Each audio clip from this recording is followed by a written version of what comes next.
স্বাগতম জনাইছোঁ আৰু এক নতুন ভিডিঅ'লৈ। আজি মই বহুত দিনৰ অপেক্ষাত মই পাইছোঁ মোৰ শ্ৰদ্ধাৰ ছাৰ দীপ ছাৰ। তো দীপ ছাৰে আজি আমাক এনেকৈ এটা জেগা লৈ আহিলে।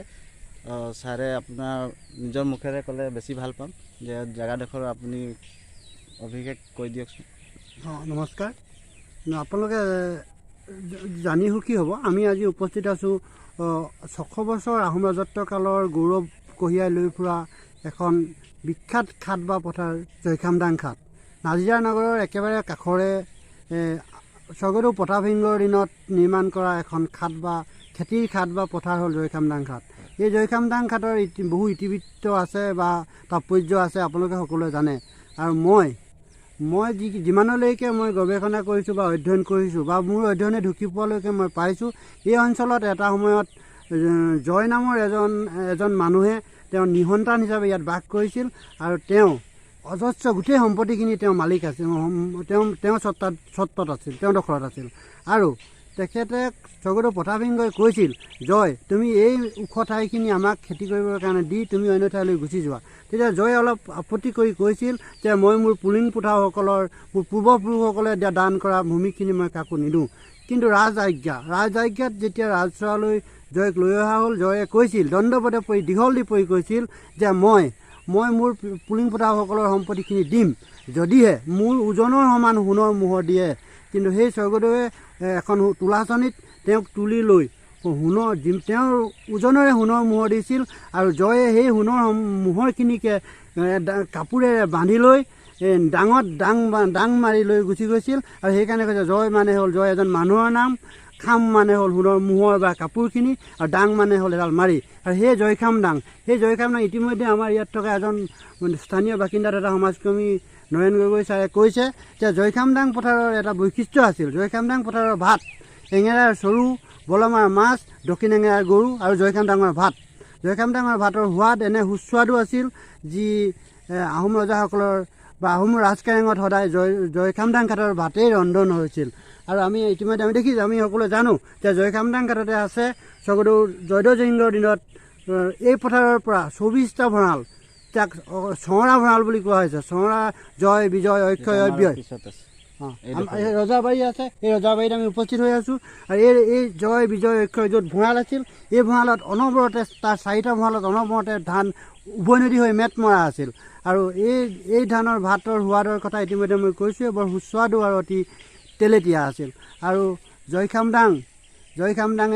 জয়খামদাঙে বহুতো ইতিহাস লৈ ইয়াত জীয়াই আছে।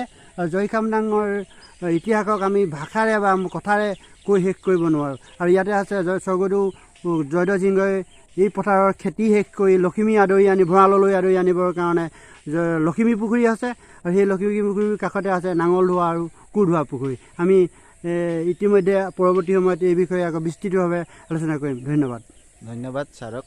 আৰু ছাৰে ইমান ধুনীয়াকৈ ক'লে। আমাৰ ঐতিহাসিক আমাৰ শিৱসাগৰ জিলাৰ আমাৰ নাজিৰাৰ কাষতে আছে, গতিকে সেই ছাৰে আজি আমাক মাতি আনি দেখালে। আৰু এই ডোখৰটো ৰাইজক বা আমাৰ গোটেই অসমবাসীক দেখাবলৈ পাই মোৰ ভিডিঅ'টো মই ধন্য হৈছোঁ। গতিকে ভিডিঅ'টো ভাল পালে লাইক এটা কৰিব, শ্বেয়াৰ কৰিব আৰু কমেণ্ট কৰিব, যাতে আৰু এনেধৰণে ভিডিঅ' আপোনালোকক দেখাব পাৰিম। সেয়ে কৈ মই আজি ইয়ালৈকে এই ভিডিঅ' সামৰি লৈছোঁ। জয় আই অসম। ৰাজভঁৰাল আছিল নেকি? ৰাজভঁৰাল আছিলে। ইয়াতে তেওঁলোকৰ ভঁৰালসমূহ মানে চওঁৰা ভঁৰাল বুলি চওঁৰা ভঁৰাল মানে 24টা ভঁৰাল আছিল। 24 হয়। আৰু আপুনি অলপ আগতে কৈছিলে যে যেতিয়া ইয়াত কিবা এটা খান্দোতে কিবা এটা হাল কি ওলাই, সেইটো আপুনি অকণমান জনাব নেকি? কাঠৰ ফুল কটা চটি, মানে চটি তাৰমানে চটিবিলাক হৈছে কি ভঁৰালটোত চটি লগাই। হয়। এই চটি আচলতে আগতে শাল কাঠৰে লগাইছিলে। তাত এই ভাস্কৰ্য কৰা আছিলে, তাৰমানে ফুল বচা আছিলে।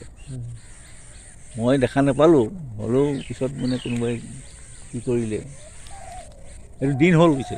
আৰু আমি আপোনাৰ পৰা জানিব বিচাৰিছোঁ, এই অঞ্চলতে পৰৱৰ্তী সময়ত স্বৰ্গদেউ প্ৰতাপসিংহৰ পাছৰ সময়ছোৱাত স্বৰ্গদেউ জয়দেউ সিংহই যিটো জয়খামদাং পথাৰৰ পৰা খেতি শেষ কৰি লখিমী তুলিবৰ কাৰণে লখিমী পুখুৰীখন আছে আপোনালোকৰ এই অঞ্চলতে চাগে।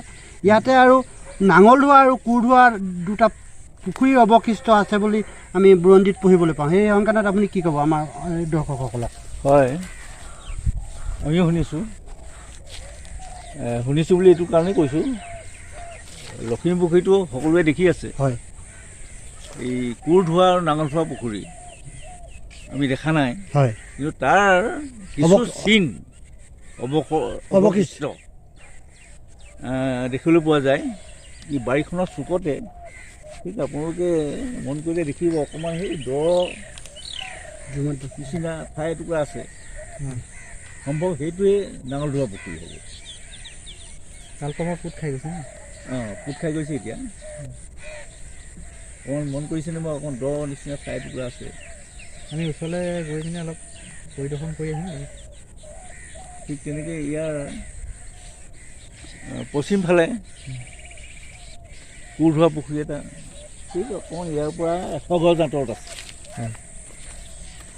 তাৰো অকণমান দ চানিকৈ হৈ আছে এতিয়া ঠাইটুকুৰা।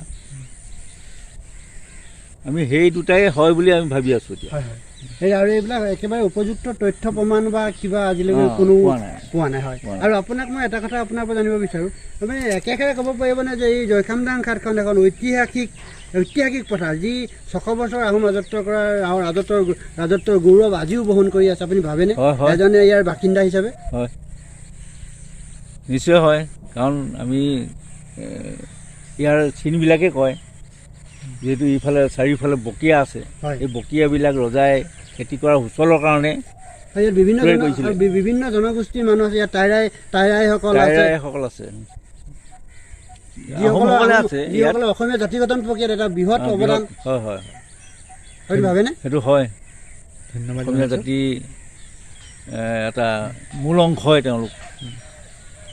আৰু ইয়াত ভাতৃত্ববোধ আৰু এনাজৰীডাল কেনেকুৱা? ভাল ভাল। ইয়াত দুটা নামঘৰ আছে। এই এটা নামঘৰটো আহোম ৰজাৰ দিনতেই স্থাপন কৰা হৈছিলে, হয় 1816 চনত। সেইটো লখিমী পুখুৰী জয়খামদাং ঘাট গাঁও বৰনামঘৰ বুলি কয়। তাৰ পিছলৈ আৰু এই টাইৰাৰ চুকতো এটা নামঘৰ স্থাপন কৰা হৈছিলে।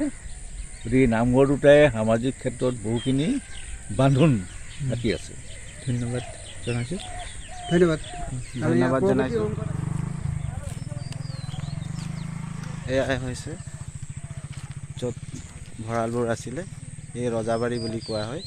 ইয়াৰ পিছত ইয়াৰ চুকতে এখন পুখুৰী আছিলে। এই পুখুৰীটোত আপোনাৰ অকণমান দেখাবলৈ চেষ্টা কৰিছোঁ, যিহেতু ছাৰজনৰ ইয়াৰ বাসিন্দা এজনে ধুনীয়াকৈ ক'লে, সেইখিনি আপোনালোকে ক'লে, সেইকাৰণে মই আপোনাক চাৰিও পৰিৱেশটো দেখাইছোঁ। আৰু এই পুখুৰীটোৰ কথা কৈছিলে, গতিকে এয়া হৈছিল সেইটো পুখুৰী। এয়া চাওক, আৰু বৰ ধুনীয়া পৰিৱেশৰ মাজত আছে, এয়াই কৈছোঁ। আৰু ইয়াৰ পাছত মই আপোনালোক লৈ যাম সেই ঐতিহাসিক পুখুৰীটো, তাৰ বিষয়েও ছাৰসকলে অভিষেক জনাব। গতিকে ভিডিঅ'টো লাইক কৰিব, শ্বেয়াৰ কৰিব আৰু কমেণ্ট কৰিব নাপাহৰিব। ধন্যবাদ। ঘাটৰ লগত লখিমী পুখুৰীৰ এটা এৰাব নোৱাৰা ওতঃপ্ৰোত সম্বন্ধ আছে। এই জয়খামদাং ঘাটত যেতিয়া স্বৰ্গদেউসকলে স্বৰ্গদেউ প্ৰতাপ সিংহৰ দিনৰ পৰা খেতি কৰি এই চহৰা ভঁৰাললৈ লখিমী আদৰি আনিছিল, এই লখিমী পুখুৰীৰ এটা তাৎপৰ্য আৰু মহত্ব আছে। আমি এজন ইয়াৰ বয়োজ্যেষ্ঠ সমাজকৰ্মীৰ বিষয়ে এই পুখুৰীৰ ইতিবৃত্তৰ বিষয়ে জানিবৰ চেষ্টা কৰিম। হয়, সন্মুখত দেখিছে এইটো লখিমী পুখুৰী। লখিমী মানে আমি ধানকে লখিমী বুলি কওঁ। যেতিয়া জয়ধ্বজ সিংহই যেতিয়া ঘাটখন গঠন কৰিছিলে, তৈয়াৰ কৰিছিলে, ঘাটত খেতি কৰিছিলে, খেতি কৰি তেওঁলোকে আহোম যিটো প্ৰথা আছিলে, আহোম প্ৰথা মতে লখিমীক পূজা কৰা হয়, লখিমী সকাম পতা হয়। সেই পৰম্পৰাটো আমাৰ নামঘৰতো চলি আছে। আচলতে আহিন মাহত যেতিয়া ধানবিলাক খুব সুন্দৰকৈ বাঢ়ি আহে, গেৰুৱলি ধৰে, সেইখিনি মতে লখিমী পূজা কৰা হয়।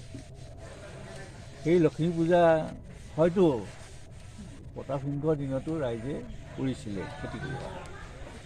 যেতিয়া লহপহ কৰি খেতিডৰা বাঢ়ি আহে, তেওঁলোকে শস্যবিলাক পোকে নাখাবৰ কাৰণে, যাতে পোকে ধৰিব নোৱাৰে, উৎপাদনটো যাতে ভাল হয়, তাৰ কাৰণে লখিমী পূজা কৰে। আৰু সেই লখিমী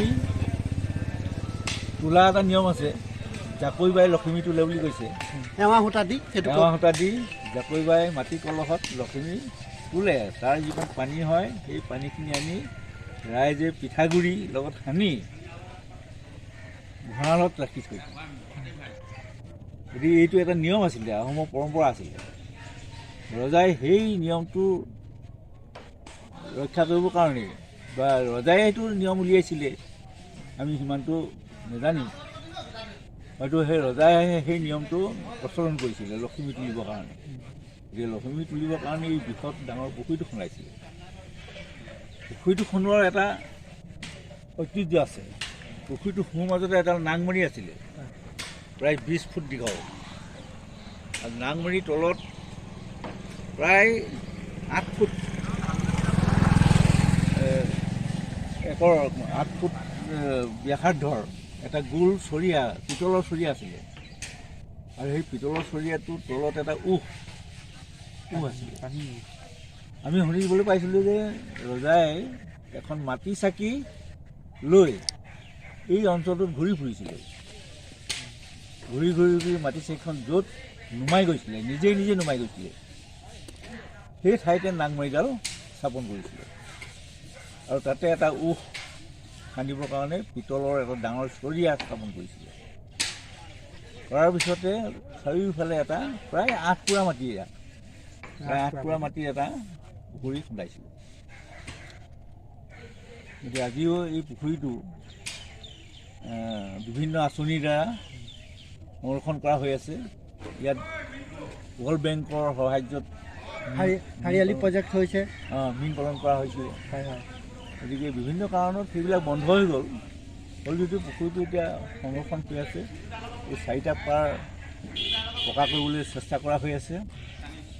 এই পুখুৰীটোৰ পাৰতেই 200 বছৰ আগত, প্ৰায় 200 বছৰ বেছি হৈ গ'ল, 205 বছৰমান হ'ল এতিয়া, এই এটা নামঘৰ ৰাইজে প্ৰতিষ্ঠা কৰিছে।